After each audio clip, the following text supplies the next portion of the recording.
Meet Mike Wilson in Wales and me, Harmony Gates, in California in Mondays with Mike. Drop in on our wise, warm, spontaneous discussions where we explore the deep stuff of life, revealing the wisdom, insight, and truth that lives in us. Discover resources for living and sharing your fullest aliveness and for enhancing your capacity for safe, comfortable, emotionally connected relating. In this episode, we explore some deep philosophical questions, including, what is a secular humanist? Mike claims to be one, and he explains what it means to him. I ask, is the universe intelligent? We consider, what does the term spiritual mean? And where is the source of awareness? And I ask, are we related to something infinite? Which was one of Carl Jung's questions that he thought all humans eventually would ask themselves. So is the universe infinite? And can trusting the universe, or trusting that the universe is intelligent, allow us some room to play? How do we interact with people with whom we strongly disagree? And what about fairness? Is justice the same as revenge? And who is actually doing the suffering when we feel anger towards someone else? Can people actually change? And who is responsible to work toward repair in a relationship when a conflict erupts between two people? Some deep questions we play with. We hope you enjoy this episode. Well, hi, Mike. Hey. How are you today? I'm really good today. And how about yourself? I'm very well, thank you. Okay. Just checking to make sure we're good. Perfect. I want to do something to my screen here. You'd think I'd be ready, but no. Here we go. That's better. Now you're on the top. Do you have anything in mind for today? If not, I have some ideas, as usual. Yeah, no, I didn't come with anything in particular. Okay. So if you have something, I'd be pleased to hear it. Okay. I have two things. Actually, there's maybe three, but partly in deference to our listeners, since we don't know who's really going to listen to this podcast.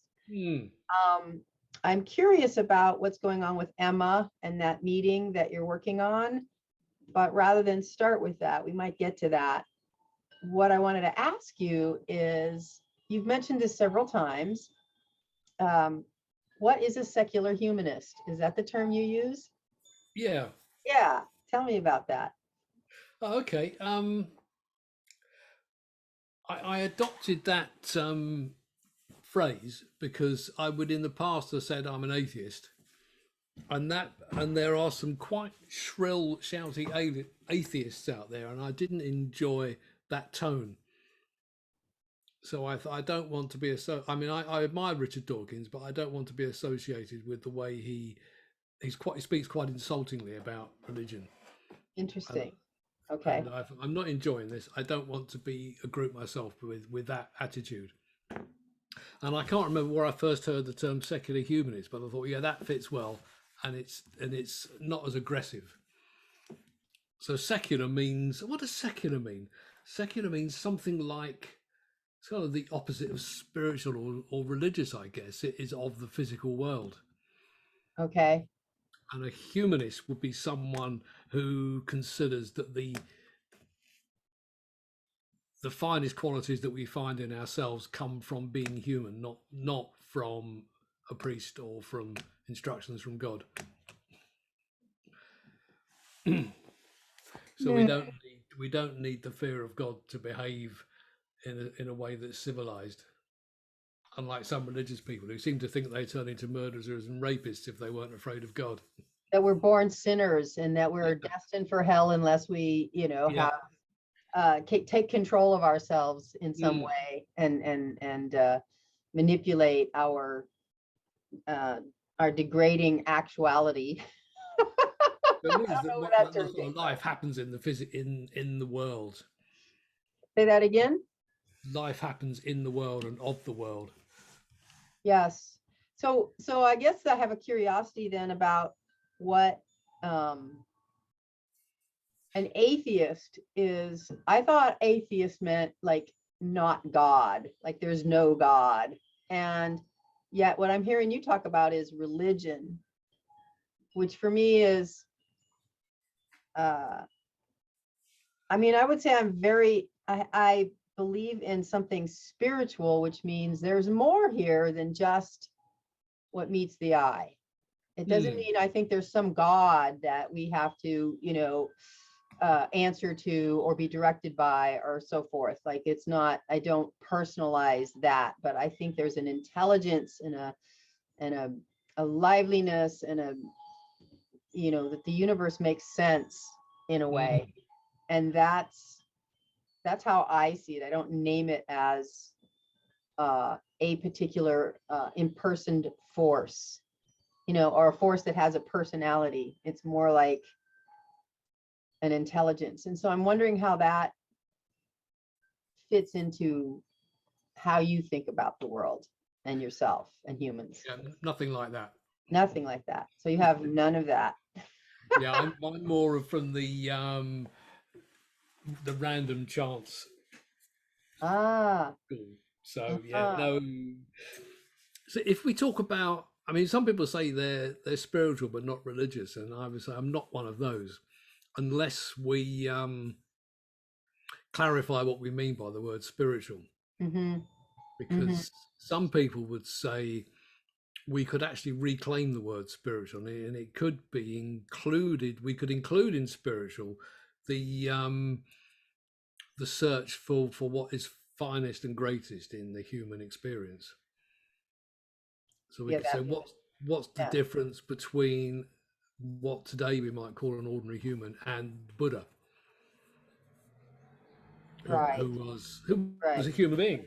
He wasn't a god or a prophet right. or an anointed one. He was a human, and through his practice, he achieved something So extraordinary. sort of an exalted human being, a Hmm. human who exalts themselves to the highest or whatever maybe there isn't a highest, but a more expanded sort of mm, admirable or wise or some word that doesn't mean outside the realm of anyone else's capacity, but like maximizing their own capacity and something like that. Is that getting there? Yeah, I mean, we could say that the study and in the broadest sense of spiritual, the study and practice of non-violence Mm, could be considered spiritual, where there's no need for gods and saints and what have you. right. It's just a search for what what I would consider to be the finest way for humans to live would be to treat each other with kindness and dignity, even the people we disagree with. So there again, we're talking about you switched into like there's some God there, which I don't buy at all that there's something like that. But I think of it in terms of what is it that uh, is inside of plants so they know how to grow in a way, and inside of cells so they know how to heal, and in this complexity of this entire thing that we call what we can see in the earth and we can see in the stars, and we get into a microscope and we see way down, and there's like no end to any of that. It's almost like, can we ever get to where that stops being even smaller as we go deep, or even larger as we expand out into what we think of the physical universe? And so what is that kind of beauty and intricacy and interconnectedness is something that you think is random, like it would just Like there's nothing in there that's intelligent. I see no intelligence in it. Wow. It's How are you chemical. defining intelligence? Agency, I suppose. Agency and choice. And yet that's from a rational mind kind of concept. Agency is something we have. Oh, there's this or this. I'm going to choose this. At least I see it that way, that there's a sense of, Yep. A conscious choice. And yet it seems like things go towards something. They go towards, if nothing else, just simply, sustainable expansion for the most part. Well, I mean, ultimately, if the universe continues to expand, it will go towards heat death and nothingness. Well, that's a With all concept. the stuff spread so far apart that there will essentially be That's a concept. That's a concept that's based on a certain entropy. kind of dimensional thinking, like there's an end to, like Well, there isn't physical. an end. It might just carry on expanding forever. Yeah. Well, what's forever? Forever and forever expansion are, to me, the same. It's almost as if. Can you have another kind of random question? But can you imagine? Is there a time that you weren't alive or aware? Well, before I was born, or before I was conceived and born, Do you have a memory of that? How do you well, know you weren't aware that there was a before? I'm not sure I understand the question. I obviously don't have a memory of it. I'm not sure what you're getting at. Well, I thought this was interesting. I can't remember where I heard this recently, but it fit me. I thought, yes, I sleep at night, and there's a sort of I get knocked out a little in terms of my conscious awareness, but I have dreams and I can remember the dreams. Mm. And I'm thinking, so why is it that we assume that until an infant is born, that it's not aware until that moment? And that when we die, all our awareness is gone. Why do we assume that it's locked into a physical body when we don't know? How do we know that?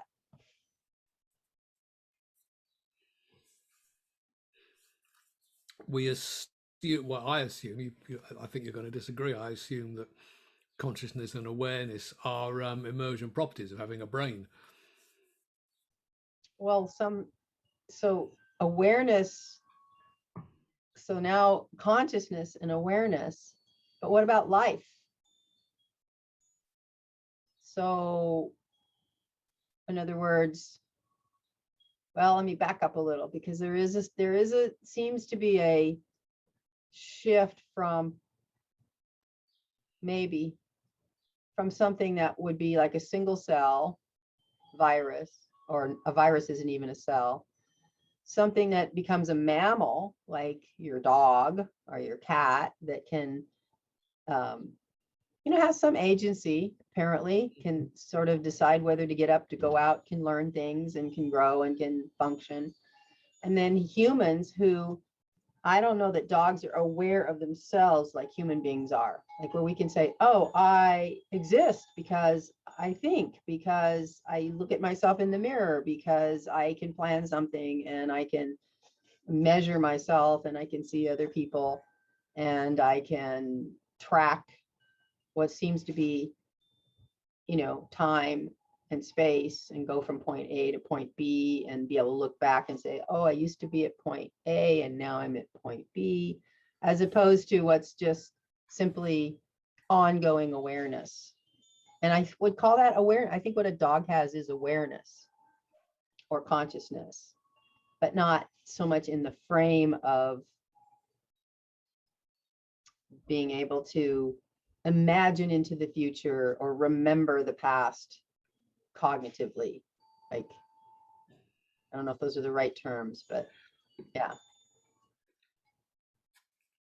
Yeah, I mean, dogs and many other animals will learn. So they apparently have some memory. They remember people, they remember their friends and their enemies. Yeah. So So they have some language. there's that kind of learning, but I don't even know if that's the right word, learn, because it seems like even an amoeba will learn. If it goes towards something and it's like damaging to it, it will move away. So it learned not to go towards that thing. Very basic. Mm. Yeah, I'm not quite sure what you're driving at, but yeah, I'm not disagreeing with that. I don't know if I'm driving at anything. It's a curious exploration for me because I think part of what sustains me at this point, and I don't know that I always had this sense inside myself. In fact, I know I didn't. But there came a time when, I'll say it this way. I was just listening to someone on a show here before I met up with you, and she was talking about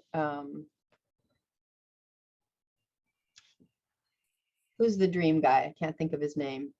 The dream guy, the dream psychologist. You You're know thinking who of it is. Jung. Yes, Jung. Thank you. Oh, Jung. Yeah. For some reason, that my intelligent mind just lost that. And he said in one of his books, apparently, something like the core question for all human beings is, are you related to something infinite? Are you related to something infinite? Mm.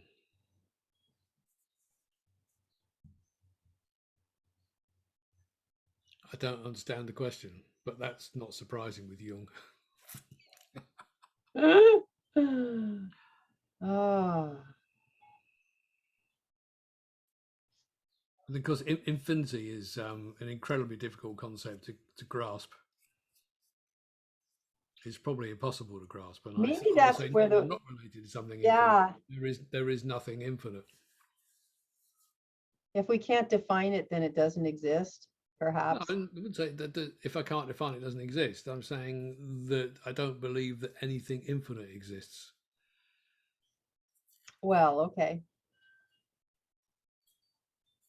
Or if it does, if it does exist, where does it exist?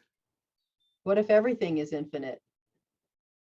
If the universe is either going to implode or suffer heat death, then it will eventually, there'll be no life in it. So there'll be, well, all that would be infinite will be the universe. Not even, no, in fact, the universe is finite, isn't it? Because it had a beginning. Did it? Yeah. Don't know that either. We really don't. We've There's got no some very person good, that can say, I was there at the beginning, I saw it, and now it's here. So but that's all conjecture. It's all well, there's some, theoretical. it's a bit more than conjecture. There's some very good and well-reasoned theories around that are based on observations. Well, there have been a lot of Yeah. really good theories that have been countermanded with more information, Yeah. and And that so might happen. Yeah. yeah, and it might. So therefore, we don't really know it because anything is sort of, in a way, well, I don't want to say anything, but yeah, at some level, um,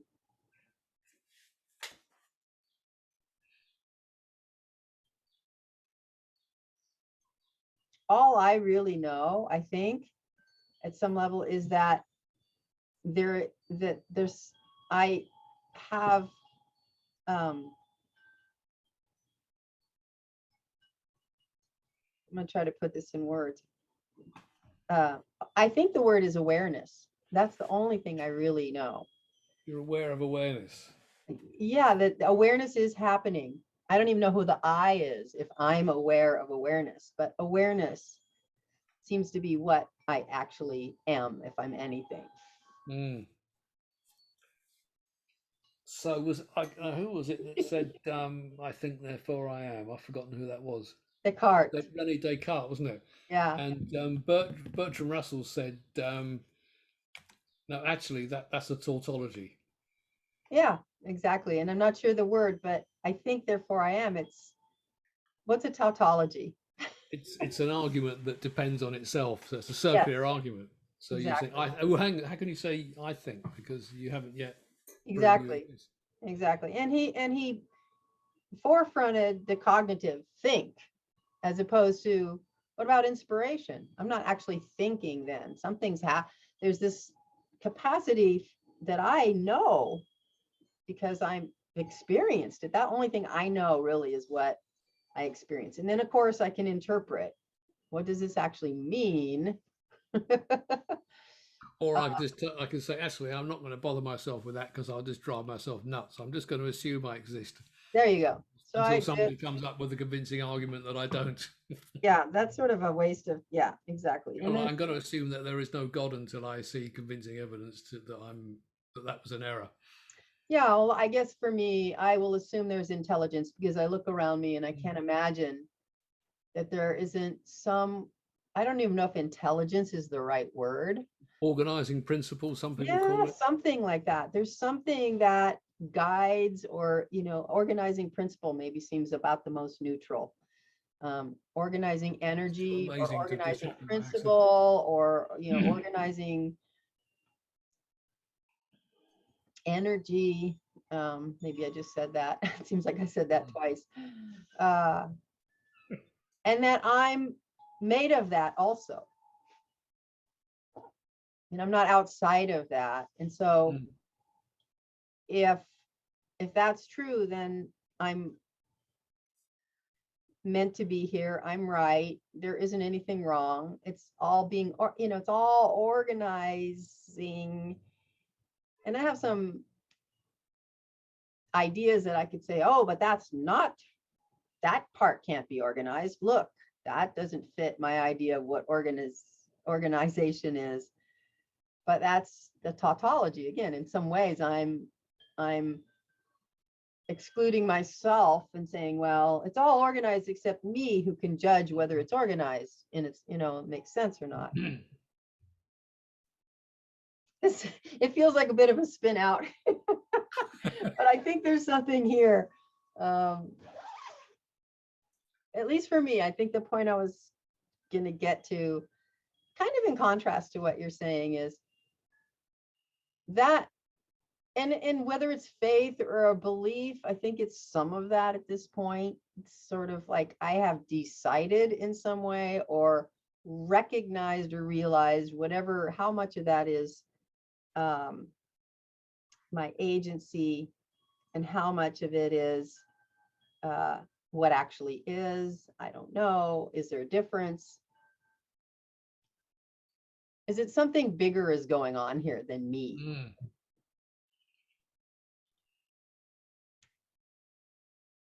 And when I can sort of trust in that, then I can start to trust myself as well. And that is like protection from the sort of existential angst in some ways. It doesn't matter, I mean, it matters a lot, but it doesn't matter in some ways, because it's all as well.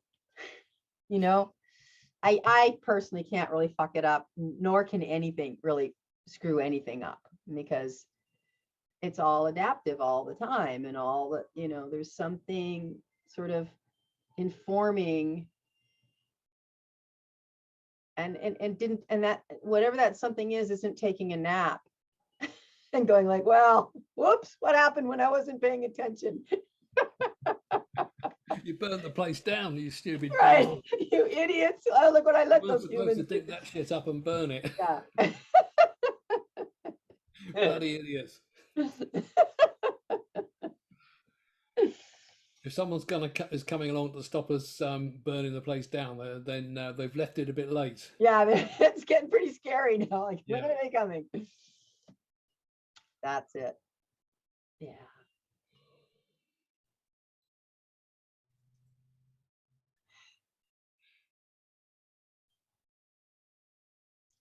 So, I get to play. If I can remember that it can be fun and a game, and I'm playing within this, this can't really get it wrong kind of universe, then I can play, and I can learn, and I can make mistakes, which aren't mistakes because they're only mistakes until I go, oh, and I have a new way of looking at it. Yeah.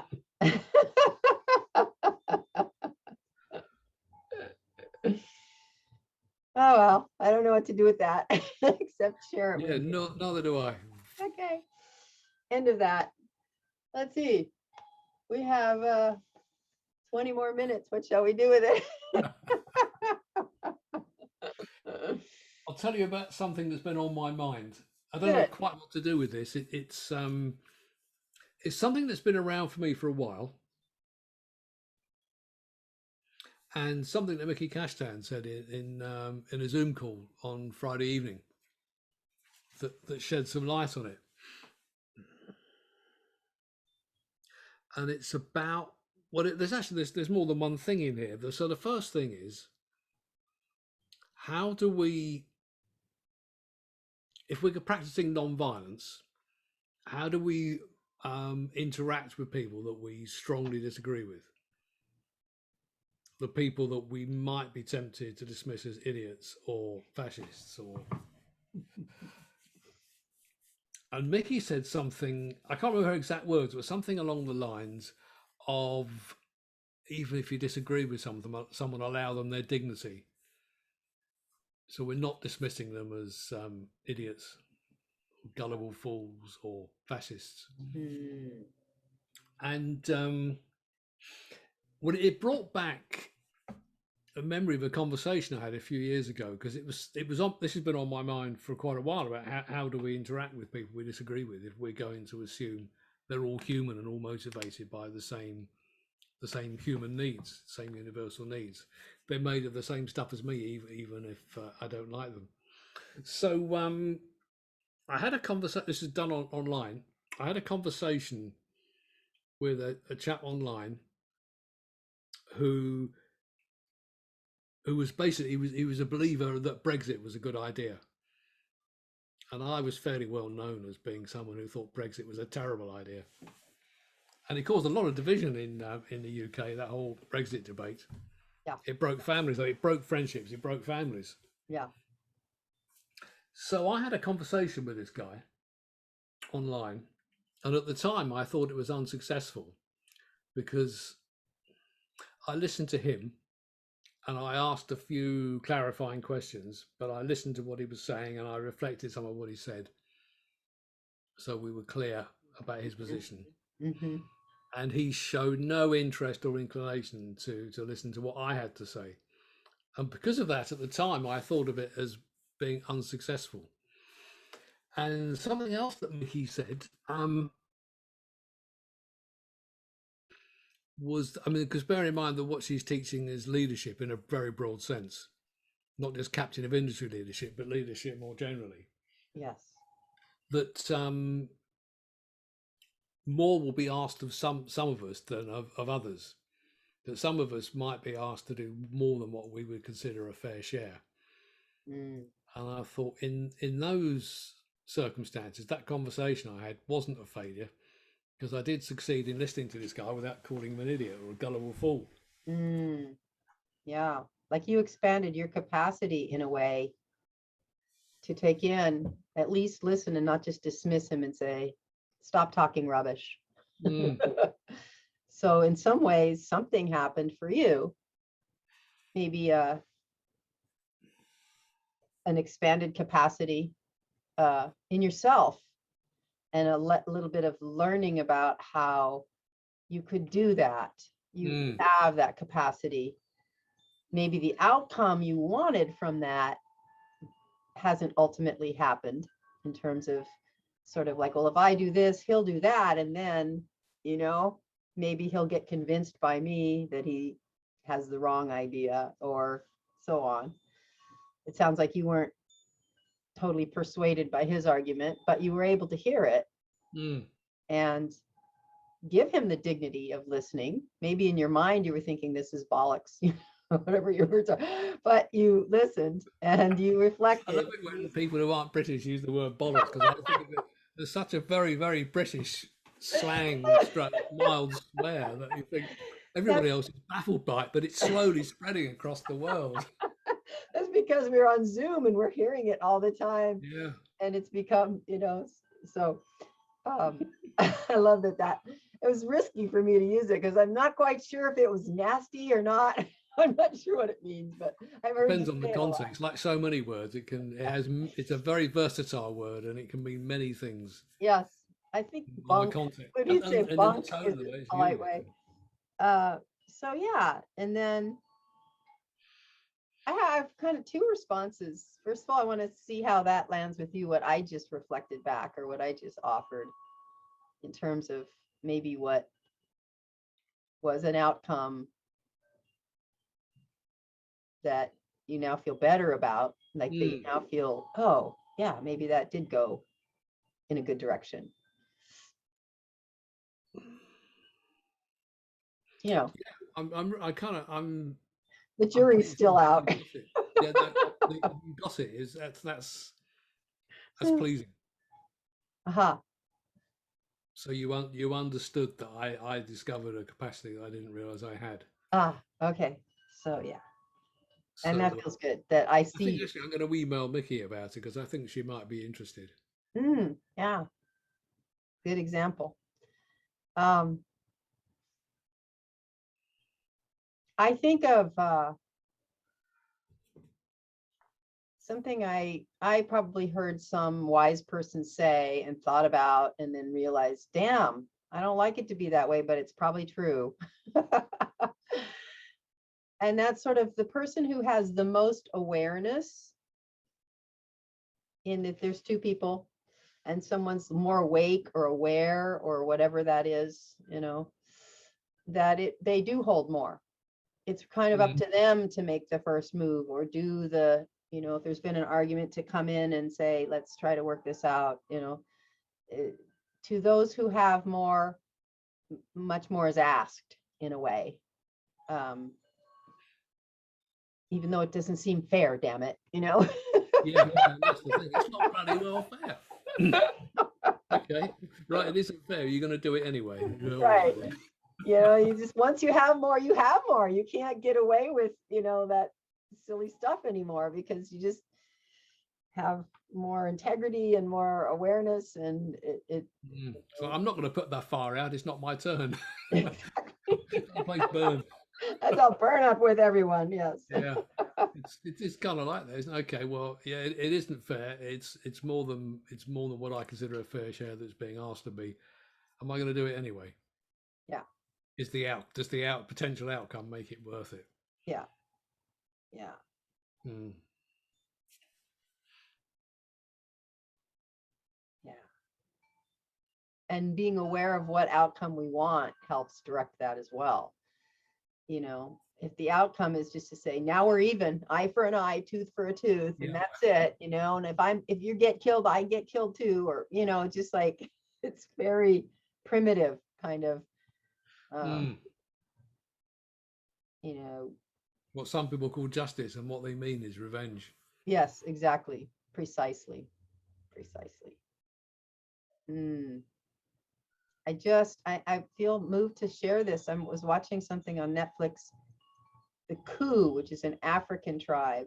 Who knows how much of this is really based on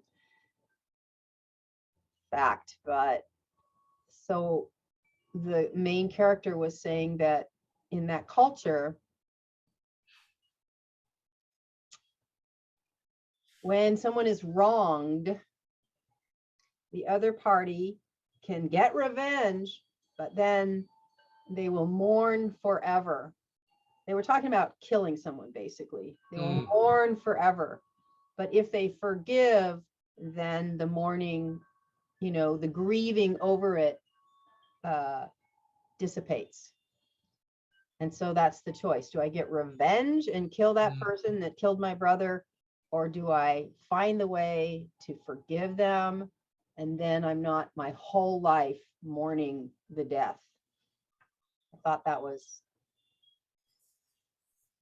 quite extraordinary to be put into words like that. Profound, isn't it? Yeah. And it reminds me a little of another, I guess I've listened to teachers that now it seems like it's my own idea, but I'll claim someone, I don't know who, but it makes sense. If I'm angry at you, like you do something and I get angry at you, in many ways, what I'm doing is punishing myself because my body's holding the anger. I'm just, and that's not good for me in many ways, Yeah. right? So it's it seems like, of course I'm angry. I'm going to stay angry until, you fix it or whatever. I deserve it. There's But something that's, along the same lines of realization I had, probably 20 years ago now, that sort of if I'm carrying around a resentment, I believe that someone's wronged me and that they deserve to suffer because of what they've done. At the moment, if I'm not going to do anything with it, then the only person who's suffering is me because I'm carrying around this resentment, believe it. And it was, I just had, oh, okay, yeah, that's right, that's true. That's true. Okay. Yep. I don't like the word forgiveness. I think that's dangerous. But I mean, I just because there are people out there that I think have wronged me, and I certainly wouldn't trust them again. I wouldn't choose to put myself in a position where they could do the same thing they did before or something similar. They've shown themselves to be people who are willing to act in damaging ways to get their needs fulfilled. Well, and Uh, maybe, it's trust but verify. At some point, there might be a change that happens to them, in which mm, case they then become trustworthy.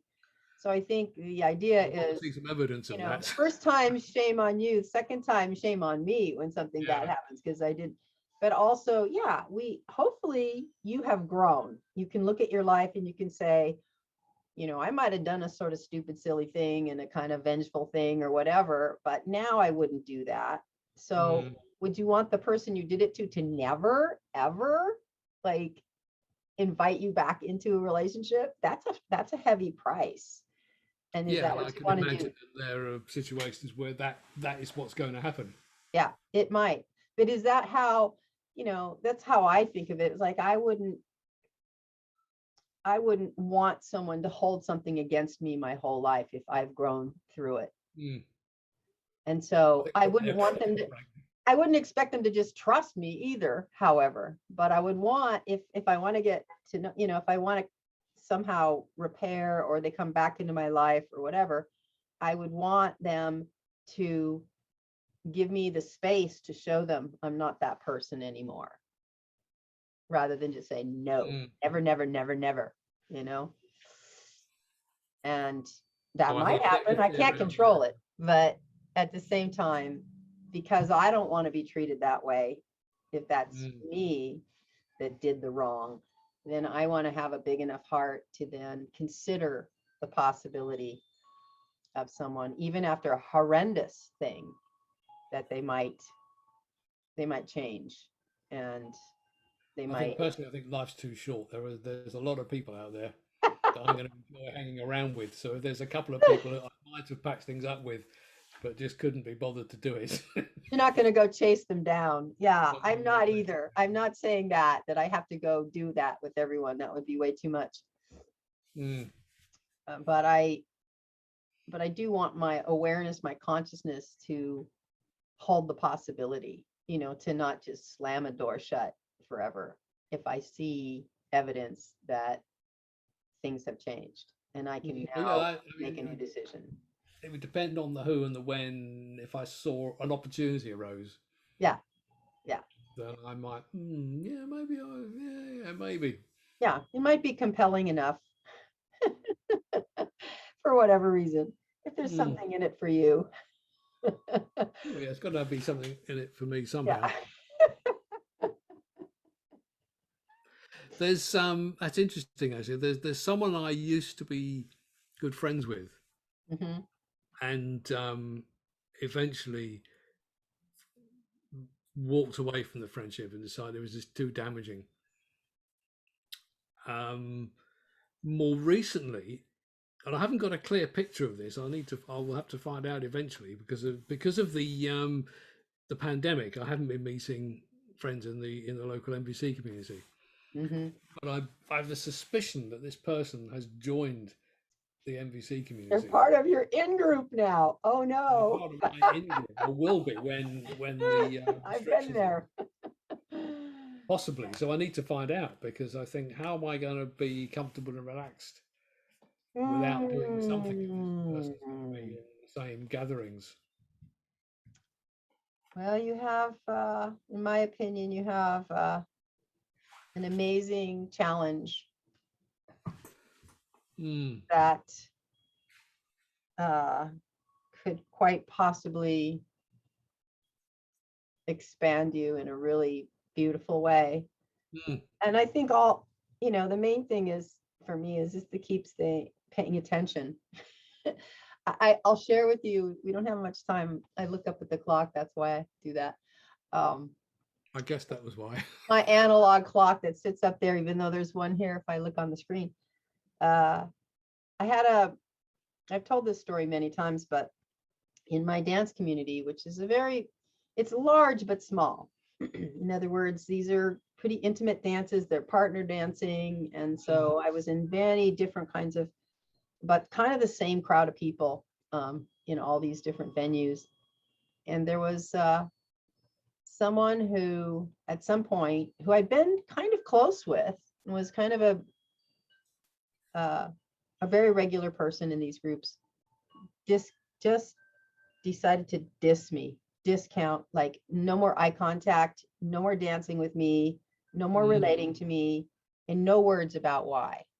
Just that was my experience. I walk in and it's just completely different. Gone. Yeah. Ooh.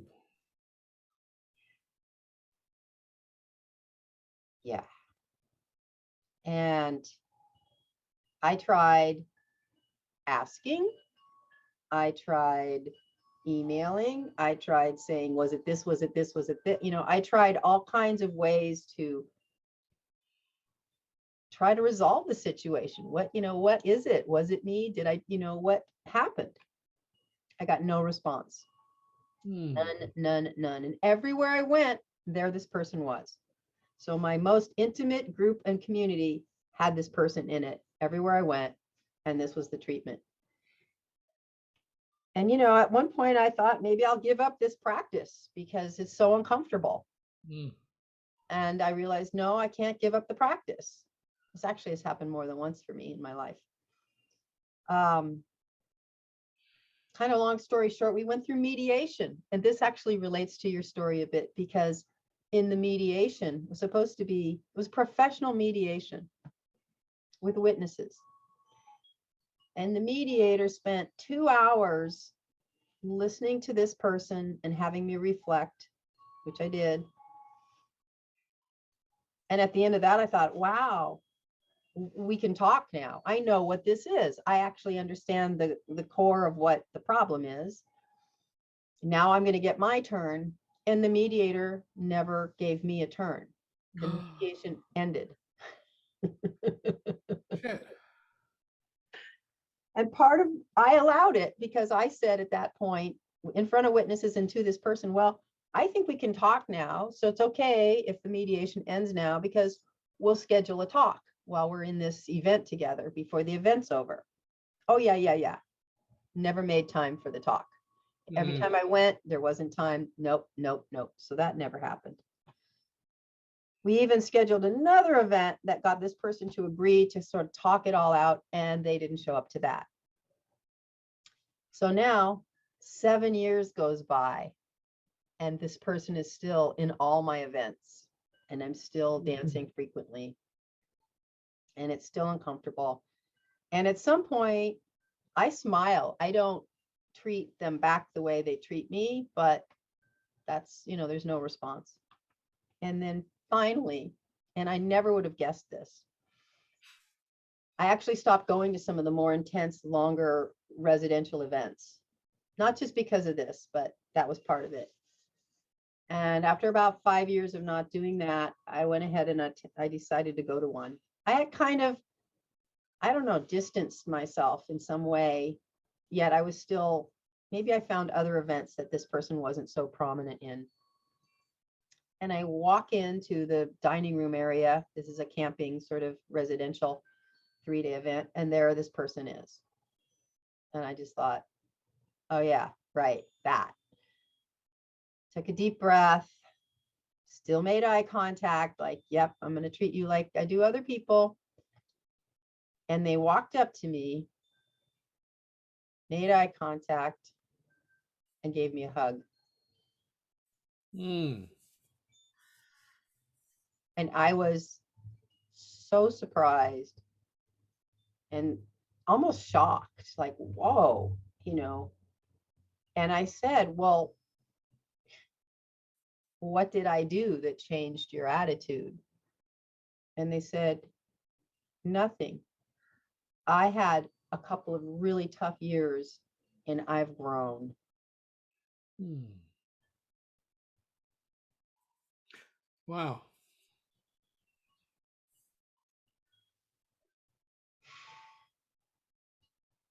Yeah.